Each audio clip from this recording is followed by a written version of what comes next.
Sobat CPNS, selamat datang di podcast visualisasi bangsa dan kampanye Bangga Berbangsa. Kami dari kelompok 2A2 Bapelke Semarang, dengan saya Yasmin sebagai MC, akan memandu obrolan seru kita pada hari ini. Nah, sebelumnya, saya tidak sendiri pada podcast hari ini, karena sudah hadir 4 narasumber hebat dari berbagai instansi dan latar belakang suku. Nah, yang pertama ada Kaliza sebagai narasumber hari ini. Halo Kaliza, boleh perkenalan diri dulu Kak? Halo Kak Yasmin, halo semuanya. Perkenalkan, saya Liz ya, perawat ahli pertama dari RSUP Dr. Karyadi Semarang. Halo, salam kenal Kaliza. Nah, Kaliza bukan satu-satunya narasumber pada hari ini karena kita juga ada narasumber yaitu Kak Laili. Halo Kak Laili. Halo, saya Laili, saya perawat ahli pertama dari RSUP Surabaya. Salam kenal semuanya. Halo, salam kenal Kak Laili. Kemudian kita juga ada narasumber yaitu Kanuha. Halo Kanuha, boleh perkenalan diri dulu Kak? Halo semuanya, saya Nuha, perawat ahli pertama dari RSUP Fatmawati Jakarta. Salam kenal. Halo, salam kenal Kanuha. Nah, sudah ada Kaliza, Kak Laili, Kanuha. Masih ada satu lagi narasumber hebat kita yaitu Kak Afifah. Halo Kak Afifah. Oke, halo. Perkenalkan, saya Siti Nur Afifah Herlinda. Saya perawat ahli dari Rumah Sakit Jantung Pembuluh Darah Harapan Kita. Karena sudah hadir 4 narasumber hebat pada hari ini, jadi kita langsung aja nih bahas tentang visualisasi bangsa dan kampanye Bangga Berbangsa. Karena tentunya ini tidak terlepas dari peran kita sebagai ASN atau aparatur sipil negara. Karena pada dasarnya setiap sikap dan perilaku kita adalah representasi nyata dari kehadiran negara di tengah masyarakat. Terlebih, Indonesia ini adalah negara yang sangat kaya akan budaya. Nah, kebetulan sudah hadir 4 narasumber hebat dari latar belakang suku dan daerah yang berbeda-beda yang siap untuk berbagi perspektifnya. Jadi langsung aja yuk kita dengarkan perspektif pertama dari Kaliza. Silahkan Kaliza.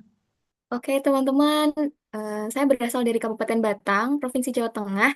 Nah mungkin banyak orang belum tahu ya Kabupaten Batang itu ada di mana. Jadi Kabupaten Batang itu ada di sebelah timur, Kota Pekalongan, dan juga dia berada di sebelah barat, Kota Kendal dan juga Semarang. Nah, Kabupaten Batang ini dia berada di jalur Pantura, Jawa Tengah. Kemudian untuk kekayaan budayanya di Jawa Tengah sendiri itu sangat beragam teman-teman. Contohnya ada batik, kemudian wayang, musiknya juga ada musik gamelan, kemudian banyak sekali tradisi adat dan juga kearifan lokal yang masih dilestarikan hingga saat ini, yang mungkin banyak sekali masyarakat menganggap bahwa tanah Jawa itu tanah yang mistis karenanya.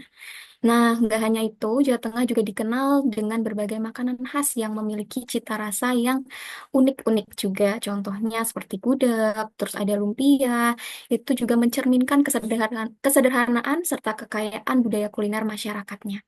Selain kesederhanaannya, masyarakat Jawa Tengah juga sering dikenal orangnya kalem ya, Kak.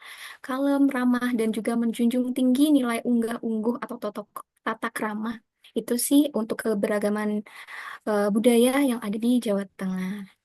Wah, terima kasih banyak nih Kaliza atas perspektifnya. Memang kalau Jawa Tengah tuh identik dengan sopan santun, kesederhanaan, seperti itu ya Kaliza ya.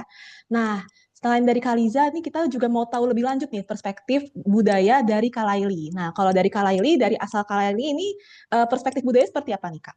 Baik, terima kasih Kak Yasmin untuk kesempatannya. Ini kan berbicara tentang budaya ya, karena saya dari Madura, lebih tepatnya dari Pamekasan Madura, Jawa Timur ya teman-teman. Di mana Madura itu terkenal dengan orang yang memiliki keberanian, kehormatan, religiusitas, dan solidaritas sosial yang sangat tinggi. Madura juga terkenal dengan tradisi carok atau duel fisik yang menggunakan celurit, di mana tradisi ini merupakan ciri khas Madura, di mana carok ini merupakan simbol dari keberanian dan juga menjaga kehormatan. Selain itu, Madura juga terkenal dengan makanannya. Pasti teman-teman juga tidak asing ya dengan makanan sate Madura. Selain itu juga ada ini makanan kaldu kokot. Itu biasanya terbuat dari bahan utamanya itu dari kacang hijau dan juga kikil sapi. Begitu sih Kak Yasmin. Wah, siap. Terima kasih Kak Laili atas perspektifnya. Nah, tadi sudah dari Jawa Tengah, lalu berpindah sedikit ke Jawa Timur. Nah, kalau Kanuha, dari asal suku Kanuha nih perspektif budaya seperti apa nih Kak? Ini saya aslinya dari suku Minang ya, dari Bukit Tinggi, Sumatera Barat. Jadi dari Jawa Tengah, Jawa Timur kita loncat dulu ke Sumatera ya teman-teman ya. Nah, mungkin teman-teman tahu kalau suku Minang apa sih identiknya gitu ya. Rendang, makan Padang gitu ya. Juga ada rumah gadang. Juga suku Minang juga terkenal ada tari piring juga. Nah, itu semuanya ciri khas dari suku Minang, teman-teman. Terus orang Minang ini juga punya falsafah hidup yang sangat dipegang kuat, yaitu adat Basandi Syara, Syara Basandi Kitabullah. Apa sih artinya itu? Jadi artinya adalah adat berlandaskan agama dan agama berlandaskan dari Al-Quran. Nah, hal tersebut menunjukkan kalau orang Minang itu menjunjung tinggi adat dan juga agama. Nah, ada juga yang unik dari suku Minang itu adalah sistem kekerabatan atau suku. Ya, kita di sini memahami, menganut sistem suku matrilineal atau garis keturunan ibu. Jadi, suku di Minangkabau itu diturunkan bukan dari bapak ya seperti suku Batak dan yang lainnya, tapi dari suku ibu, dari ibu gitu. Jadi harta pusaka semuanya diturunkan dari nenek ke ibu ke anak perempuannya begitu terus. Itu Kak Yasmin dan teman-teman.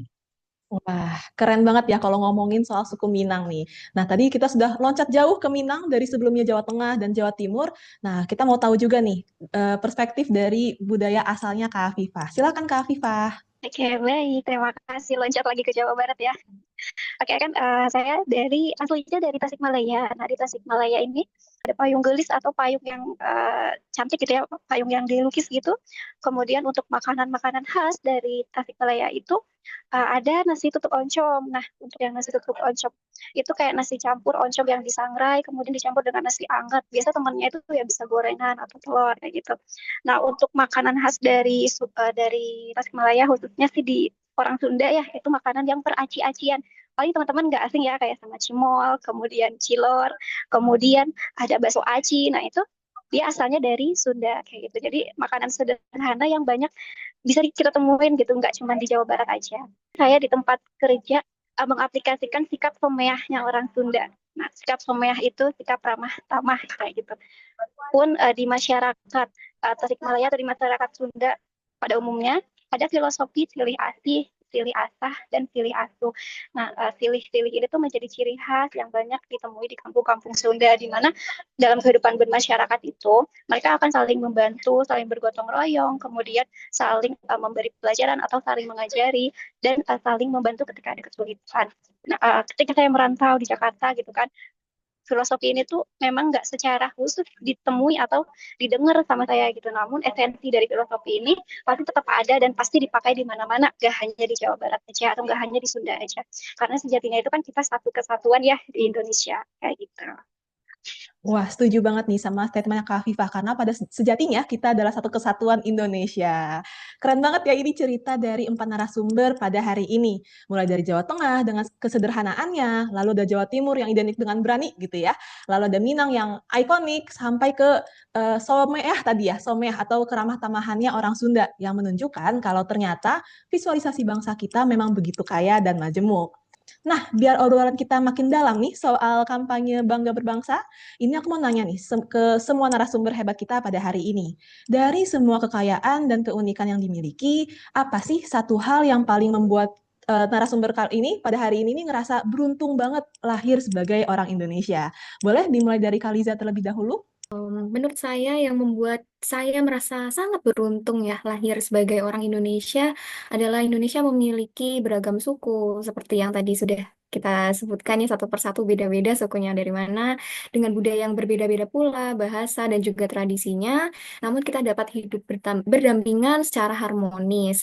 Nah, keberagaman ini juga tidak hanya memperkaya identitas kita sebagai bangsa Indonesia tapi juga mengajarkan kita untuk berlaku baik, toleransi, terus gotong royong, kemudian rasa saling menghargai dalam kehidupan sehari-hari terkait adanya berbagai perbedaan tersebut. Nah, itu sih Kak yang membuat saya ngerasa bangga sebagai orang Indonesia.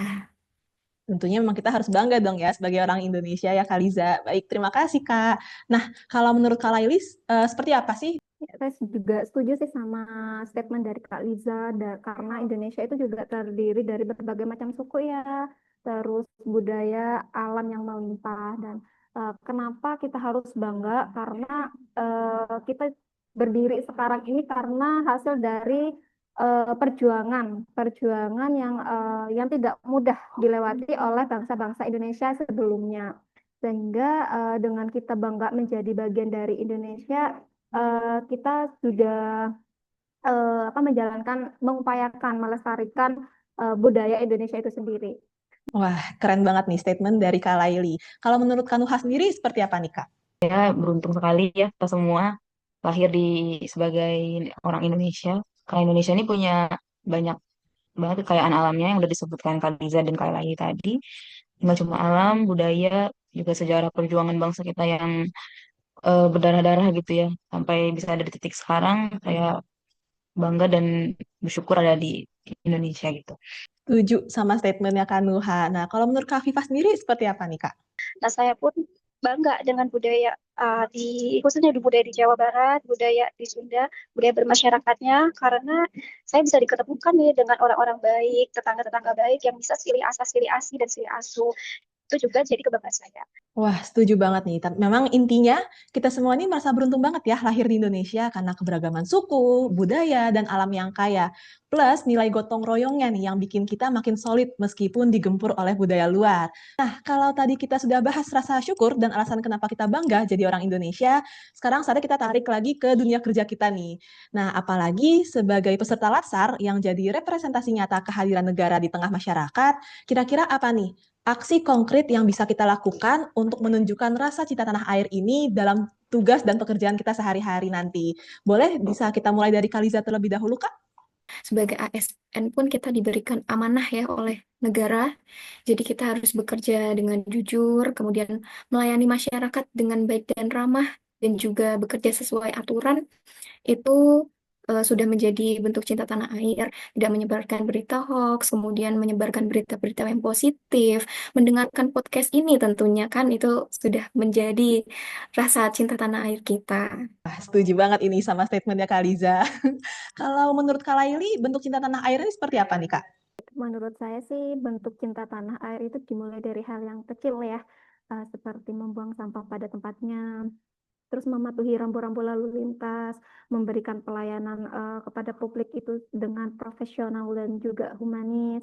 Lalu sesuai dengan bidang saya yaitu di keperawatan, sebagai nakes memberikan pelayanan dengan menjunjung tinggi etika dan juga kode etik keperawatan, memberikan pelayanan tanpa membeda-bedakan pasien dan juga menjalankan pelayanan sesuai dengan prosedur yang ditetapkan. Seperti itu sih, Kak. Wah, ini sangat nyambung sekali dengan pekerjaan Kak Laili sebagai perawat ahli pertama ya, Kak ya.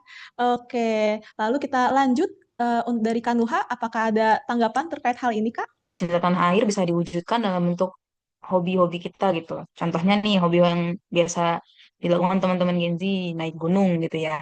Naik gunung, nah dengan naik gunung kita bisa nih bikin konten positif ya, yaitu tentang bagaimana alam kita yang cantik gitu. Nanti eh, dengan sosial media yang sekarang pesat, bisa terpapar gitu keluar. Selain itu, sebagai tenaga kesehatan, di sini peran saya sebagai perawat, tentu saja bentuk cinta tanah air, yaitu memberikan pelayanan terbaik kepada pasien, tanpa membeda-bedakan siapa dia, sukunya apa, karena kita satu Indonesia, kita berikan pelayanan terbaik. Wah, terima kasih Kak Nuha. Terakhir nih, kalau dari Kak Afifah, sikap positif berbangsa, bernegara, dan cinta tanah airnya ini seperti apa sih, Kak? Kalau dari perawatnya, kan saya profesi itu sebagai perawat ya.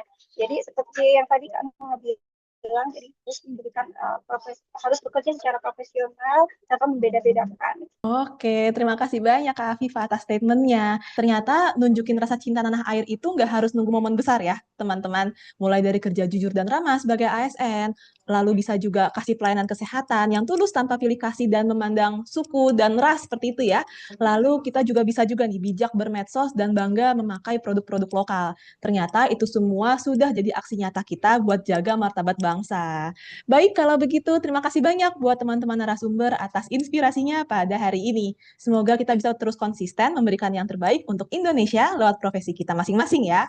Saya Yasmin pamit undur diri, terima kasih dan sampai jumpa di podcast selanjutnya.